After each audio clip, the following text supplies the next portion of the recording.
लगाओ जरा हाथ ऊपर उठाकर। दिलीप सिंह भुरिया वो थे जिन्होंने पेशा कानून बनाया था, पेशा एक्ट बनाया था 1996 में, और उसमें लिखा था कि बगैर ग्राम सभा की अनुमति के कोई भी सरकार किसी की जमीन को अधिग्रहण नहीं कर सकती है। इतना बड़ा कानून बनाने वाले की पुण्यतिथि के दिन आपके घर को तोड़ा वन विभाग वालों ने, कितनी शर्मिंदगी की बात है। और ये जो फॉरेस्ट वन विभाग है, ये वन विभाग तो बाद में ही बना है, हमसे पहले तो नहीं आया था। आपको जानकारी होनी चाहिए। जो साथी मोबाइल निकाल रहे हैं, मैं आपको एक जानकारी देना चाहता हूं, सब लोग मोबाइल से रिकॉर्ड करो। आप लोग इन लोगों से जवाब मांगना शुरू करो। मैं बता रहा हूं, आप आरटीआई लगाओ और पूछो कि भारतीय वन अधिनियम जब 1927 में बना था, जब ब्रिटिश कानून था, अंग्रेजी लोग यहां पर हुकूमत करते थे, तब का कानून आगे जाके संशोधित हुआ। 1980 में दूसरा कानून बना, फिर संशोधित हुआ, वो फॉरेस्ट राइट एक्ट बना। वन अधिकार अधिनियम 2006 आपको पढ़ना चाहिए। दो वन अधिकार अधिनियम 2006 में भी स्पष्ट लिखा है कि ग्राम सभा की अनुमति के बगैर कोई भी सरकार या व्यक्ति या कंपनी हमारी जमीन को नहीं ले सकती और वहां के आदिवासियों को उनकी जमीन से बेदखल नहीं कर सकती। लेकिन हम लोग कभी नहीं मांगते हैं। अभी रिकॉर्डिंग करो, मैं बता रहा हूं। 2 प्रश्न लगाना है तुमको आरटीआई में। पहला प्रश्न, वन अधिकार अधिनियम 1927 क्या मध्य प्रदेश में जो अधिसूचित क्षेत्र है, यानी कि 5वीं अनुसूची वाला एरिया, रिजर्व एरिया, क्या उस पर वन अधिनियम 1927 लागू हुआ था, उसका विस्तारीकरण हुआ या नहीं? ये पहला सवाल। दूसरा सवाल, वन कानून के जो 1927, 1980, 2006 और अभी 2023 में फॉरेस्ट कंजर्वेशन एक्ट आया है, वो आदिवासी क्षेत्रों में विस्तारीकरण हुआ या नहीं? ये पूछो। मैं बोल रहा हूं, ये सब लोग लगाओ आरटीआई, सब अपने अपने विभाग में, अपने अपने जिलों में लगाओ। फिर देखना वन विभाग के लोग अपने यहां से दुम दबा के आपके जंगलों से भागते या नहीं। ये कागज कलम की लड़ाई लड़ना शुरू करो, ऐसे काम नहीं चलेगा। लगाओगे? ये पूछोगे, अगली बार वन विभाग आपके यहां कदम नहीं रखेगा। अभी 2 तरह की लड़ाई चल रही है। मेरा समाज इतना जागरूक हो चुका है कि एक ही जगह के आंदोलन के लिए 2-2 बार आंदोलन करना पड़ रहा है। कुछ लोग अभी 1 दिन बाद आएंगे। जो साथी जिन्होंने स्थानीय साथियों ने तय किया वो आज आ गए। क्या चल रहा है? ये चेहरे चमकाने का काम है क्या? इन बेचारों के घर चली गए। मैंने सुना, उनसे बात करी तो बताया 15-15 दिन का जो बच्चा है वो माँ अपनी गोद में लेकर बैठी हुई है, रो रही है, बारिश हो रही है। सबको नेतागिरी करनी है, नेता बनना है। नेता बैठे हैं, अभी नेताओं पे भी आऊंगा मैं। सवाल तो उनसे भी है, क्योंकि इन्हीं कांग्रेस के भाजपा के नेताओं के कारण हमको आज संघर्ष करना पड़ रहा है। आजादी के कितने साल हो गए? 78 साल।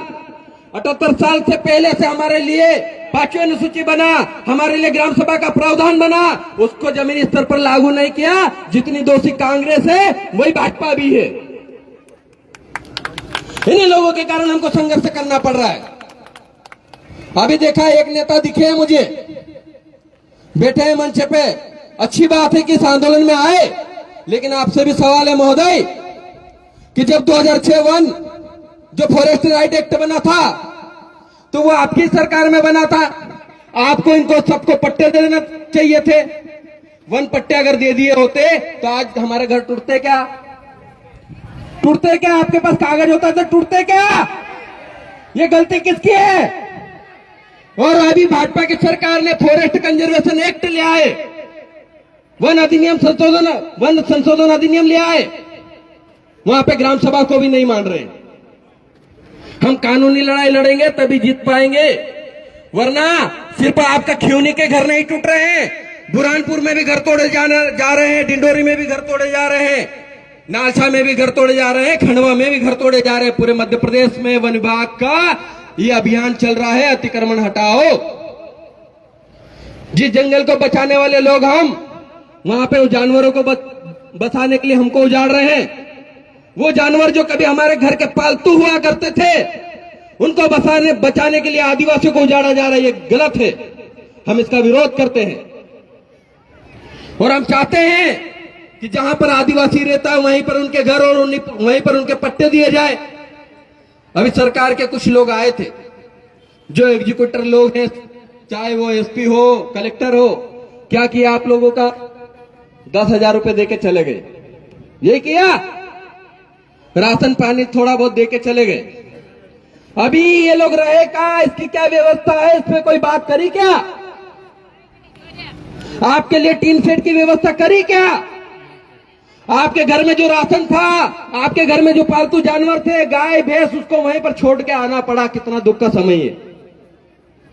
हमारे लोगों को नेतागिरी करनी है, नेतागिरी करनी, चेहरे चमकाने। सही लड़ाई लड़ो। मैंने कहा कि मध्य प्रदेश में अलग अलग जगहों पर ये वन विभाग का अतिक्रमण की कार्रवाई चल रही है। इसकी जड़ भोपाल में है। भोपाल में आंदोलन करो, लेकिन नहीं, भोपाल में आंदोलन करेंगे तो नेता कैसे बनेंगे? अगर आपका आंदोलन, मैं बोल रहा हूं, आपका आंदोलन अगर भोपाल हो जाता, आज ये दोनों आंदोलन होने वाले 27 से 29 के, तो पूरे मध्य प्रदेश के आदिवासी लोग जो जंगलों में रह रहे हैं वो सुरक्षित हो जाते। कम से कम 3 या 6 महीने की सहूलियत तो हो जाती। ये बारिश का समय जो ये हमारे ऊपर जो आया हुआ छत नहीं रहती, वो समय तो निकल जाता। तब तक हम आरटीआई लगा के वन विभाग से जानकारी पूछ लेते, लेकिन नहीं। ठीक है भैया, क्या करें? आज जो साथी आए हैं, मैं आपको सबको सलाम करता हूं, जोहार करता हूं कि आप लोगों ने समाज के लिए आवाज उठाने के लिए आज यहां पर कदम रखा। अभी मैंने सोशल मीडिया पे देखा, कुछ लोग लिख रहे हैं कि 29 को आंदोलन में आओ तो तुम्हारा भविष्य तय होगा। अरे खिवनी के लोग उजड़ गए, उनके घर उजड़ गए, तुम भविष्य तय करने के लिए खाता गांव आंदोलन कर रहे हो क्या? सवाल पूछना चाहिए उनको। मेरी सोच सिर्फ आदिवासियों को बचाने की है। हम लोग कांग्रेस भाजपा के पीछे लोगों बनने वाले नहीं है। हमने कहा है कि जयेश जो है, जयेश कभी भी कांग्रेस भाजपा के पैरों की जूती नहीं बनेगा, चाहे कुछ भी हो जाए। ये जयेश आदिवासियों के संवैधानिक अधिकारों की लड़ाई लड़ने वाला है। आज हम जब हम लोग रास्ते से आ रहे थे दादा, खरगोन जो एरिया है, अभी 3 मोटरसाइकिल लेके बच्चे और युवा साथी और उनके साथ में बुजुर्ग थे, आए तो हमने कहा कि चलो आगे जाके इनको रोकते हैं। अभी खाते गांव से पहले रोका। मैंने पूछा कि यार आप लोग कहां से आ रहे हो? उन्होंने बोला हम लोग खरगोन से आ रहे हैं। तो मैंने कहा इंदौर से क्यों आए? तुम इंदौर से बड़वा से आ जाते। तो बोले दादा हमारा रास्ता देखा हुआ नहीं था, बीच में इतनी जगह बारिश हुई, भीगते भीगते कांपते कांपते आ रहे थे। मैंने पूछा कौन कौन आए हो? तो क्या कहा पता उन्होंने? वो पिताजी जो थे उनके बोले मैं 2 बेटों के साथ आया हूं, 3 लोग एक ही परिवार के, आपके दुख दर्द के लिए आए हैं। उनका और आपका कोई रिश्ता नहीं है, आपको नहीं जानते वो खिवनी के लोग कौन, उनको नहीं मालूम। बस उन्होंने सोशल मीडिया पे देखा कि मेरे परिवार के जो लोग हैं वो बारिश में उनके घर तोड़ दिए गए हैं, इसका दर्द लेकर आज यहां पर पहुंचे। तो ये जयेश की विचारधारा ने करके दिखाया है, ये जयेश के लोगों ने करके दिखाया है। ये हम सबकी मेहनत है और इस मेहनत को किसी आर्टी पार्टी के ऊपर मत चढ़ने देना। अच्छी बात है कि कुछ कांग्रेस के लोग आएंगे और हमारे बीच में बैठे हैं, लेकिन क्या कांग्रेस में इतने ही नेता है? क्या इतना ही नेता है क्या? अगर आदिवासियों की लड़ाई लड़नी है तो सबके सब जाओ। तो आपको कहां भेज रखा हमने जनप्रतिनिधि बना के आपको विधानसभा में लड़ने के लिए भेज रहा हूं। आप तो मुंह नहीं खुलता, क्योंकि वहां तो आपकी फोटो नहीं छपेगी ना। फोटो कहां छपेगी? जब आप ऐसे बैठेंगे तब फोटो छपेगी, फोटो खिंचवा के चले जाएंगे, कुछ नहीं होना जाना। आपको सही लड़ाई लड़नी है तो मैंने 2 प्रश्न बताए, आरटीआई के माध्यम से लगाओ।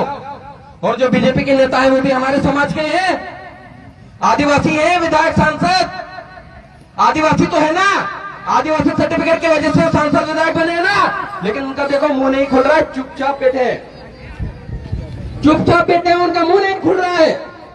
अरे इतनी मानवता तो सब में होती है यार, कि जब किसी का घर उजड़ रहा हो और इससे बारिश के समय पर जब बारिश आ रही हो, वीडियो देख के रोना आ जाता है। जब छत्तीसगढ़ में कांग्रेस की सरकार थी, हथियो जंगल उजाड़ा जा रहा था। अभी हैदराबाद में कांग्रेस की सरकार है, वहां पे भी जंगल उजाड़ा जा रहा है। और मध्य प्रदेश में भाजपा की सरकार है, वो भी आपको आपके घरों को उजाड़ रही है। यानी कि कांग्रेस और भाजपा एक ही है, एक नागनाथ है, एक तो एक सांपनाथ है। और ये आदिवासियों का कभी भला नहीं कर सकती। अगर आदिवासियों का भला करना होता तो इन 78 वर्षों में कर दिया होता। और आज हम लोगों को यहाँ पर इस खातेगांव की भूमि में डाक बंगले में बैठना नहीं पड़ता। सही बोल रहा है गलत बोल रहा हूं? अगर गलत बोलूं तो टोक देना। ये लड़ाई हमारे हक अधिकारों की है, ये लड़ाई हमारे अस्तित्व की है। जिनको हमने नेता बनाया, जिसको कांग्रेस और भाजपा में गए नेता बना दिया, वो एक हमारे लिए आवाज नहीं उठा रहे हैं। और ये नहीं चलेगा। अब आप लोगों को तय करना पड़ेगा। ये कांग्रेस के भाजपा के लोग जब आपकी सुरक्षा नहीं कर सकते तो इनको भी आप यहां से खदेड़ना शुरू कर दो, क्योंकि जब तक आप डंडा और झंडा मजबूत नहीं रखोगे ना, तब तक आपका काम नहीं होगा। इसलिए क्या करना है आपको? झंडा और डंडा क्या करना है? जोर से बोलो। झंडा और डंडा मजबूत रखना है। और इस बार बताओ कि कांग्रेस भाजपा की नहीं, जो जहां का है वहां के व्यक्ति की चलेगी, उन लोगों की चलेगी, उस जनता की चलेगी। नेता जनता चुनकर बनाएगी, तुम्हारे दिल्ली और भाजपा के नेता नहीं बनाएंगे। ये बताओ तुम लोग। मेरा विरोध करते हैं कांग्रेस भाजपा के लोग, खतरनाक। अभी और विरोध करेंगे। डरता नहीं मैं किसी से। ये कांग्रेस भाजपा वालों से कभी नहीं डरता मैं, क्योंकि इनकी नाक में दम कर दिया हमने कहा। मैंने अभी ये सुना दिया ना, नेता बैठे, मैंने बताया ना 2006 का कानून किनके सरकार में बना था, बता दिया। और मुझे तो याद है कि आप जनजाति मंत्री थे भूरिया जी। आपको पता होना चाहिए कि संविधान के अनुच्छेद 338 के सब पैरा 9 में लिखा है कि जब भी लोकसभा या विधानसभा में किसी राज्य में नया कानून बनेगा तो सबसे पहले वह राष्ट्रीय अनुसूचित जनजाति आयोग में सिफारिश के लिए जाएगा और वहां ये पूछा जाएगा कि ये जो कानून बना है वह आदिवासी क्षेत्रों में कोई प्रभाव तो नहीं डालेगा, आदिवासियों की रीति रिवाज रूढ़ी प्रथा में कोई विघ्न तो नहीं डालेगा। अगर आदिवासियों के 13(3) की जो रूढ़ी प्रथा है, उस रूढ़ी प्रथा को अगर वो नुकसान पहुंचाता है तो उस क्षेत्र में जो अनुसूचित क्षेत्र है, जो अनुसूचित क्षेत्र है, जो 5वीं अनुसूची का क्षेत्र है, वहां पर वो कानून शून्य हो जाएगा। ये लिखा हुआ है। अरे भूरिया जी से माइक लेकर पूछ लो आपकी अनुच्छेद मालूम है कि नहीं मालूम है, बस तभी पता चल जाएगा आपको, तभी पता चल जाएगा। हम साथियों सच में साथ दो, क्योंकि संघर्ष बहुत करना पड़ रहा है ना। मैं ज्यादा समय नहीं लूंगा, कम ही समय लूंगा, लेकिन मेरी शिकायत दोनों ही पार्टी के नेताओं से है, दोनों पार्टियों से है, क्योंकि इन्होंने आदिवासियों को नुकसान पहुंचाया। इन्होंने 78 वर्षों में आदिवासियों का भला नहीं किया। इसलिए आप लोगों को तय करना पड़ेगा कि या तो आदिवासी चले या तो कांग्रेस भाजपा चले। आप तय कर लो कैसे जीना है, कैसे रहना है, ये हम आप सबको मिलकर तय करना पड़ेगा। बस इतना ही कहूंगा। आप सभी को बहुत बहुत धन्यवाद। जोहार, जय आदिवासी। हेलो, एक नारा लगाएंगे। जय जोहार का नारा है, जय जोहार का नारा है। हम